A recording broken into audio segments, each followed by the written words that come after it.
नमस्कार, आप देख रहे हैं सिटी पोस्ट लाइव। मैं हूं दीपक शर्मा। बिहार में डीएसपी रैंक के 55 अधिकारियों का तबादला किया गया है अभी अभी, और इनमें से कई को पुलिस मुख्यालय से विभिन्न जिलों में भेजा गया है। और ये जो बड़ा ट्रांसफर है 55 अधिकारियों का डीएसपी रैंक के एक साथ, इसके क्या मायने हैं? क्या सरकार अपराध पर लगाम लगाने के लिए सारे ट्रांसफर कर रही है? इस पर चर्चा करने के लिए हमारे साथ हैं वरिष्ठ पत्रकार श्रीकांत प्रत्युष। दीपक, हाल के दिनों में अपराध बहुत बढ़ा है, ग्राफ ऐसे जा रहा है और सरकार की चिंता बढ़ी है क्योंकि नीतीश कुमार का यूएसपी ही है सुशासन। और अपराध जिस तरह से बढ़ा है, खुलेआम पुलिस को चुनौती है, सरकार को चुनौती है, तो सरकार इसको लेकर जुटी हुई है कवायद में। और पिछले सप्ताह भी 40 डीएसपी का तबादला हुआ था और अभी 55 डीएसपी का तबादला हुआ है। मतलब सरकार प्रयोग कर रही है। अभी तो 40 डीएसपी का तबादला हो गया तो फिर जगह कहाँ था, लेकिन फिर दोबारा तबादला हो गया। मतलब सरकार अपराध को लेकर बहुत चिंतित है और बर्दाश्त करने के मूड में नहीं है, क्योंकि लगातार डीएसपी का तबादला होने का मतलब यही है कि सरकार उन डीएसपी के परफॉर्मेंस से संतुष्ट नहीं है और अपराध बढ़ भी रहा है। आप एक दिन में देखिए 24 घंटे में गुरुवार से शुक्रवार तक 3 शूट आउट की घटनाएं हुई हैं। आरा में एक किसान की पीट पीट करके हत्या कर दी गई, बक्सर में गोली चल गई, एक छात्र की जान चली गई। तो ये लगातार घटनाएं हो रही हैं, ये चिंता बढ़ाने वाली हैं और सरकार पुलिस मुख्यालय इसको लेकर काफ़ी चिंतित और गंभीर दिखाई दे रहा है। तो 40 डीएसपी का तबादला हुआ है, अब देखिए क्या रंग गुल खिलाता है। जिन 55 डीएसपी रैंक के अधिकारियों का तबादला हुआ है, इससे पहले 40 डीएसपी रैंक के अधिकारियों का तबादला हुआ था। आज अभी भी 55 डीएसपी रैंक के अधिकारियों का तबादला हुआ है। तो हम आपको बताते हैं कि कौन कहां भेजे गए हैं। मनोज कुमार को, जो पुलिस मुख्यालय में थे, उन्हें अपर पुलिस अधीक्षक गया बनाकर भेजा गया है। उपेंद्र कुमार यादव को अपर पुलिस अधीक्षक बिहार पुलिस एक पटना बनाया गया है। तनवीर आलम अपर पुलिस अधीक्षक आतंकवाद निरोधक दस्ता भेजे गए हैं। अनवर जावेद अंसारी अपर पुलिस अधीक्षक एसडीआरएफ बनाए गए हैं। उमेश्वर चौधरी अपर पुलिस अधीक्षक रेल जमालपुर बनाए गए हैं। आलोक कुमार सिंह अपर पुलिस अधीक्षक सीआईडी बनाए गए हैं। संजय कुमार झा पुलिस अधीक्षक सिवान बनाए गए हैं। दिनेश कुमार पांडे पुलिस उपाधीक्षक एसटीएफ बनाए गए हैं। भास्कर रंजन पुलिस अधीक्षक रेल पटना बनाए गए हैं। सुनील कुमार पुलिस अधीक्षक मुख्यालय मोतिहारी बनाए गए हैं। इमरान पुलिस उपाधीक्षक मद्य निषेध विभाग बनाए गए हैं। विप्लव कुमार पुलिस अधीक्षक निगरानी बनाए गए हैं। आदित्य कुमार पुलिस उपाधीक्षक मुख्यालय बांका भेजे गए हैं। निशु मल्लिक पुलिस उपाधीक्षक मुख्यालय नवादा बनाई गई हैं। पूनम कुमारी पुलिस उपाधीक्षक सीआईडी की जिम्मेवारी दी गई है। सुधीर कुमार को पुलिस उपाधीक्षक यातायात गया की जिम्मेवारी दी गई है। ज्योति कुमारी को पुलिस उपाधीक्षक बिहार सैन्य पुलिस 11 जमुई भेजा गया है। महेश चौधरी को पुलिस उपाधीक्षक यातायात मुजफ्फरपुर बनाया गया है। विपिन बिहारी को पुलिस उपाधीक्षक साइबर क्राइम दरभंगा भेजा गया है।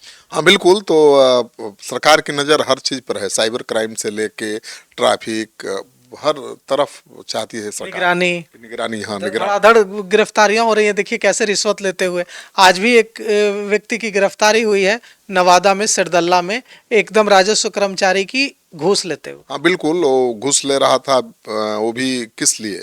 दाखिल खारिज के लिए। तो दाखिल खारिज के नाम पर तो लगातार आरोप लग रहा है कि बहुत बड़ी भ्रष्टाचार, रिश्वत ली जा रही है। प्रशांत किशोर तो इसी को मुद्दा बना करके विधानसभा का घेराव किए थे कि भाई जो दाखिल खारिज के नाम पर लूट मची है, भ्रष्टाचार चरम पर है और ये दिख भी रहा है। भ्रष्टाचार के खिलाफ जितनी बड़ी कार्रवाई हो रही है उतना ही बड़ा चेहरा भ्रष्टाचार का सामने आ रहा है। और हम आपको बता दें कि दाखिल खारिज होता क्या है। मैंने एक बार पूछा था एक अंचलाधिकारी से कि दाखिल खारिज में जो 50-50 हज़ार रुपये, 20-20 हज़ार रुपये मांगे जाते हैं, इसमें होता क्या है? तो उन्होंने मुझे बताया कि दाखिल और खारिज ये एक सामान्य सी प्रक्रिया है। मतलब अगर आप कोई जमीन खरीदते हैं तो जो पुराना व्यक्ति, जो उसका ओनर है, मालिक, उसका नाम खारिज हो जाता है और जो नया व्यक्ति जो ओनर बना उसका नाम दाखिल हो जाता है। इतना सा काम है दाखिल खारिज। हाँ बिल्कुल, किसी भी जमीन प्रॉपर्टी का रजिस्ट्री होने के बाद दाखिल खारिज होता है तो मालिक का नाम ही बदलना होता है, खारिज हो जाता है और नए का दाखिल हो जाता है। लेकिन अगर यही काम ना हो तो आप रजिस्ट्री कराने के बावजूद, पैसा देने के बावजूद आप उस संपत्ति के मालिक नहीं हैं। तो ये तो बहुत बड़ी बात है छोटा काम, लेकिन इसका मतलब बड़ा है और इसीलिए भ्रष्टाचार भी बड़ा है। अब एक एक दाखिल खारिज के लिए 50,000 से लाख रुपए लिए जा रहे हैं, तो इसमें गड़बड़ी भी हो सकती है ना। जब पैसा लेकर ही दाखिल खारिज हो रहा है तो कोई गलत दाखिल खारिज भी करवा सकता है, ये भी बड़ी समस्या है। अगर जेन्युइन केस को दाखिल खारिज का नहीं होता है तो उसको लेकर विवाद भी पैदा हो जाएगा।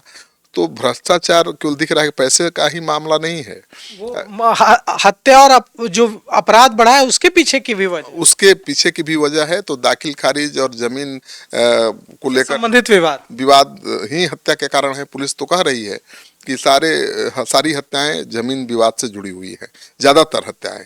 और दाखिल खारिज तो जमीन से ही संबंधित है, तो दाखिल खारिज समय पर नहीं होगा, सही ढंग से नहीं होगा तो भूमि विवाद और बढ़ेगा और इस तरह की हत्याएं होती रहेंगी। तो सरकार ने कोशिश की है कि हर तरफ ध्यान दिया जाए एक साथ।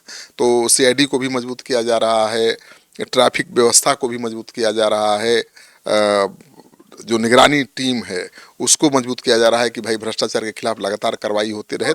ट्रैफिक को क्यों मजबूत करने की जरूरत नहीं? अब सोचिए ना, तौसीफ बादशाह एक कत्ल करता है अपने 4 शूटर्स के साथ और उसके बाद वो गया जाता है, गया से रांची होता हुआ कोलकाता तक जब वो पहुंच जाता है, वो सड़क मार्ग से जा रहा है, जबकि सीसीटीवी फुटेज में उसका चेहरा एकदम वायरल है सोशल मीडिया में। इसके बावजूद तो ट्रैफिक को तो सचमुच दुरुस्त करना। ट्रैफिक देखने में सामान्य चीज लगता है कि ट्रैफिक से क्राइम का क्या नाता है, बहुत बड़ा नाता है। क्योंकि कभी भी कोई अपराधी अपराध को अंजाम देकर भागता है तो सड़क मार्ग से ही कहीं जाएगा, ट्रेन पकड़ना है तो भी सड़क मार्ग का इस्तेमाल करेगा। तो ट्रैफिक पुलिस अगर चौकस रहे, चुस्त दुरुस्त रहे तो वारदात के तुरंत बाद शहर को सील किया जा सकता है, हर गाड़ियों वाहनों को चेक किया जा सकता है और अपराधी को पकड़ा जा सकता है। तो सरकार ने जो ये तबादला किया है उसके पीछे बड़ा मकसद है और बड़ा संदेश भी है कि अब सरकार बर्दाश्त करने के मूड में नहीं है, किसी तरह की चूक नहीं चाहती है सरकार। चुनाव है, चुनाव के पहले सरकार सब कुछ ठीक कर लेना चाहती है। नीतीश कुमार का जो यूएसपी है सुशासन का, उसको फिर से दुरुस्त करके दिखाना चाहती है। तो देखिए, हम उम्मीद करते हैं कि इन जो 55 जो डीएसपी रैंक के अधिकारियों का आज अभी भी तबादला किया गया है, इससे जो व्यवस्था है, जो लॉ एंड ऑर्डर है, वो चुस्त दुरुस्त होगा। इससे पहले भी 40 डीएसपी रैंक के अधिकारियों का तबादला किया गया था, आज 55 डीएसपी रैंक के अधिकारियों का तबादला किया गया है। तो हम उम्मीद करते हैं कि बेहतर व्यवस्था कायम करने में इससे मदद मिलेगी। तो फिलहाल इस पेशकश में इतना ही। आगे की खबरों के लिए देखते रहिए सिटी पोस्ट लाइव। शुक्रिया।